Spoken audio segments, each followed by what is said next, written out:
Hey, Dan Lisensky, Dark Angel Cutlery.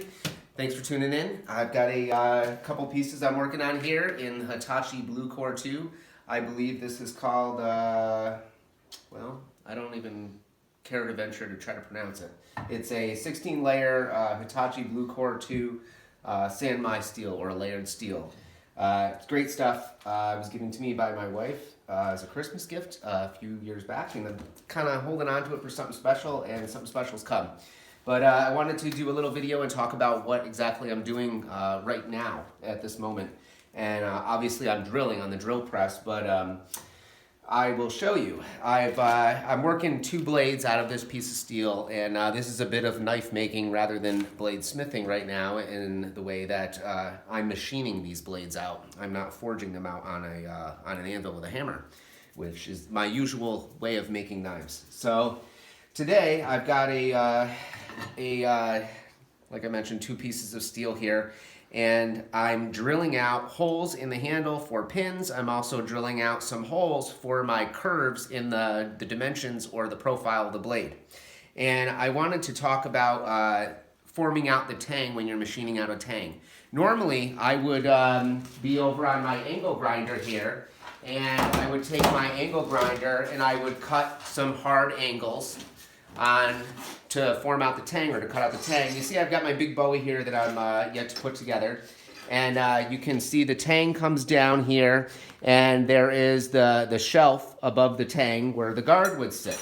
And normally the guard slides up here, and I'll take a file later and I will kind of help rebuild the shoulders a little bit, or build up the shoulders by filing the width here as well, and file this up nice and square. And the guard would slide up to that. And a big blade like this is how I normally do it, even on a medium-sized blade. It's fine that it's a hard angle, but hard angles create stress points in knives. So in a big blade like this, it's probably not a problem so much, but maybe in a smaller blade or a hard use blade, you don't want to create any stress points. And those hard angles, like I said, they can create stress points. So what I've done here is, while I was drilling the holes for these two blades, I do have a hidden tang knife here that's going to be machined out. And this is going to be a kind of a modified Tonto Hunter hidden tang blade. So my tang is going to be right here, and you see I've drilled a hole where one of the shoulders of the tang is going to be.